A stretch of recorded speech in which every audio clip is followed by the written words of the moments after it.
Allahu Akbar. Isang mapagpalayang araw po sa atin lahat, mga kaibigan.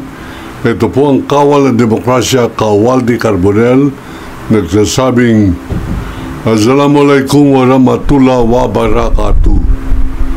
Mga kaibigan, ang ating pong tatalakay ngayon ay karugtong ng aking sinabi noong isang araw na meron na po tayong balita na napirmahan na at nakarelease na ang warrant of arrest para kay General Ronald Bato de la Rosa na ngayon ay senador at ang mga kasamahan pa nitong 10 pang uniformadong mga tao. Kasama na po rin si General Agbayalde at ang kasama pa riyan ay yung mga ibang pinangalanan ni Colonel Rowena Garma sa Quadcom hearing.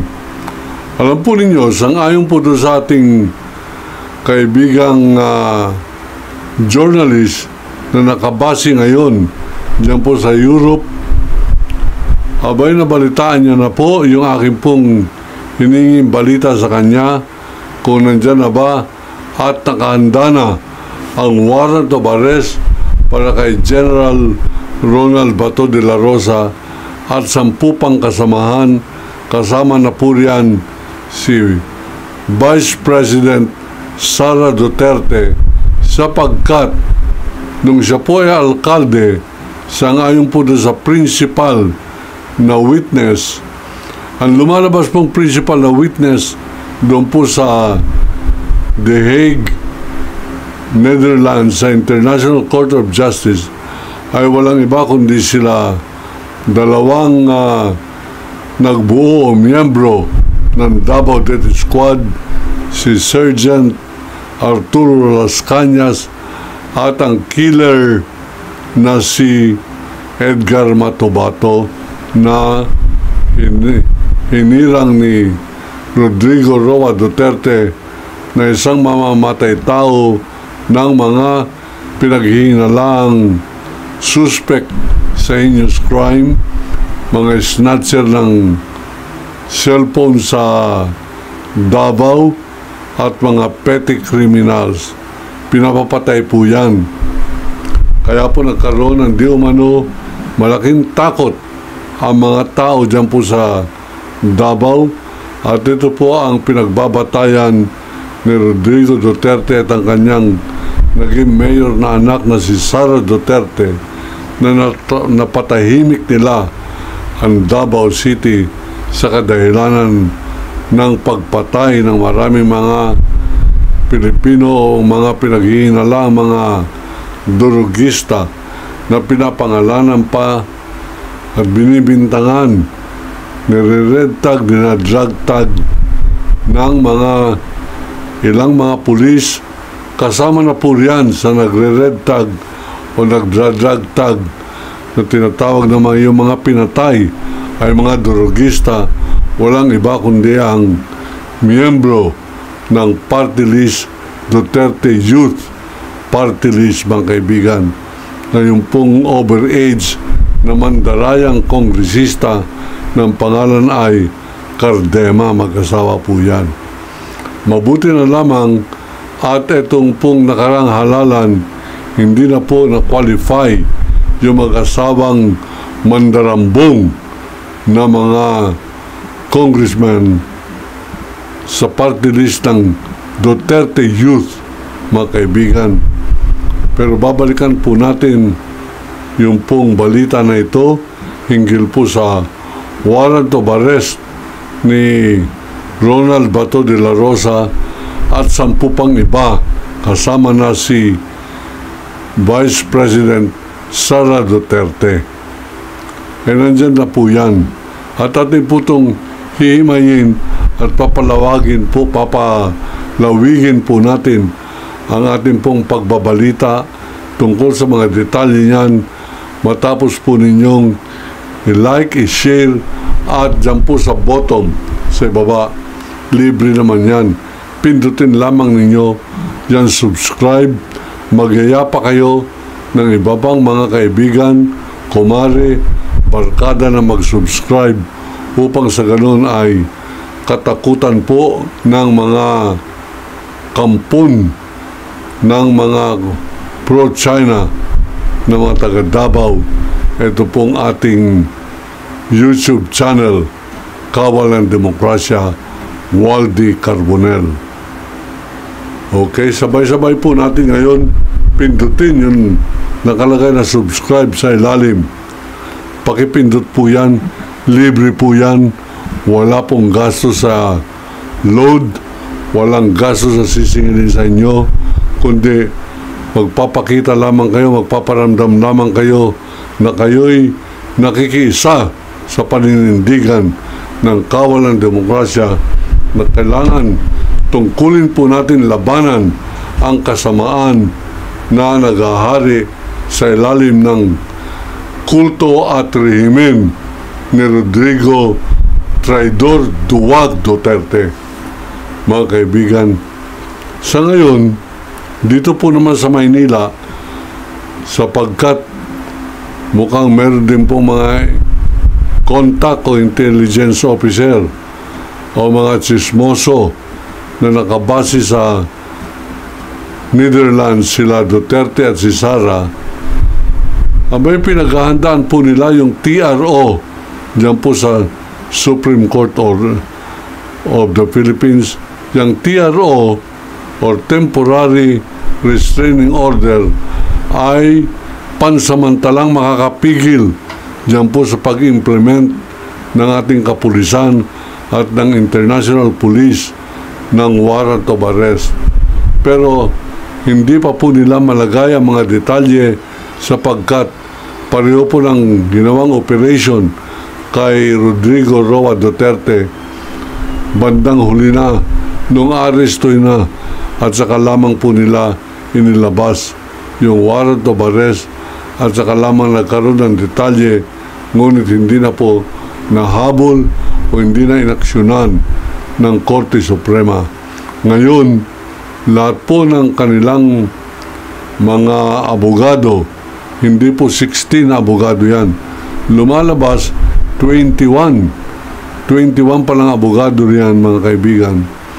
Yung 7 na dinagdag, yan po ay nakatuon lamang sa Supreme Court at kung paano mapipigil o mapapawalang bisa yang inilabas na napirmahan ng isang araw na warrant of arrest laban po kay Bato de la Rosa, Bongo, 10 mga uniformadong mga kapulisan at kasama na riyan yung pinagkakagastusan napakalaking halaga ngayon. Yan pong impeachment ni Sara Duterte. At dahil po dyan, ating pong tungkulin na manindigan po tayo, tungkulin natin magsalta, tungkulin po natin pakilusin ang ating mga daliri sa ating po mga cellphone at magsabi ng opinyon na ang masama ay dapat labanan at ang tama dapat natin ipaglaban. Yan po ang ating pong panawagan at yan po ang ating binabalita ngayon. Naka-ready na po yung warrant of arrest. Ito ay papasa bukas o sa Lunes sa Interpol at pagkatapos, bago po magkatapusan ito pong Hulyo, ay implement na po yan. Talaga pong biglaan yan. Hindi nila ipapaalam yung kung kailan sila mag-ooperate. At tulad po na aking sinabi, nung sinabi ko po, binalita ko sa YouTube channel natin na lumabas na ang warrant of arrest ni Duterte, ni Rodrigo Roa Duterte. Abay, 11 araw pa bago po inoperate ng pulis at ng Interpol ang pag-implement ng warrant of arrest na yan sapagkat ayaw po nilang mapaghandaan, makatakas ito si Rodrigo Duterte. Ngayon pa lamang, panay na ang plano kung paano tatakas itong si Ronald Bato de la Rosa, Bongo at si Sara Duterte. Ang dahilan kaya parati pong nasa labas itong si Sara Duterte ay sapagkat nag-leak o meron na po nagbulong sa kanya na pirmado na ang warrant of arrest ng International Criminal Court sa ginawa niyang papel bilang alkalde ng Davao at ang kanyang pagpapatupad ng malawakang patayan sa Davao City nung siya po ay naging alkalde ng Davao. Yan po ay kasama na rin yata doon po sa sa impeachment complaint. Isa sa mga artikulo ng impeachment ay yung pong sala niya sa crime against humanity. At ito po ay ating pong babantayan, papagtibayin po natin. Mamaya, tatabagan ko po yung aking correspondent na kaibigan na nakabase po riyan sa The Hague. Alam po ninyo, ang isang nakalamang po tayo sa mga ibang kasamahan natin, ay nagkaroon po ko ng pagkakataon na maging bahagi ng isang eksklusibong International War Correspondents Group na nag-cover po ng invasion of Iraq noong 2003, mga kaibigan, na kung saan 98 po kaming mga journalist, kaisa-isa po tayong Pilipino at ang aking pong cameraman na si Norman Binulirao ng kanyang anak ay tinukhang nila Duterte. Hindi nila alam na ito si Norman ay ang kanyang anak at pamilya ay pawang Duterte supporters. Pero sila po'y nagsisi sapagkat tinukhang yung anak nilang si Angelo Binulirao. Nandiyan po yan sa aking libro, A Country Run Like Hell. Yung po mga nais po mag-order ng libro po natin na yan ay na-submit na po sa ICC at karamihan po ng mga pahina riyan ay susumpaan ko po pag ako'y pinatawag sa ICC upang panindigan ang aking po mga nireport sa libro na yan.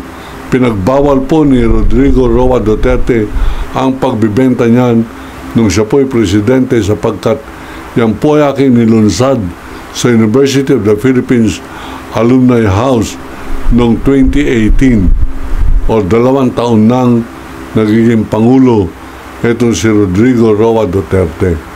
Yung po mga nais mag-order ng libro, A Country Run Like Hell, ang isang bansang pinapatakbong para ng impyerno, ito po ang aking pong numero.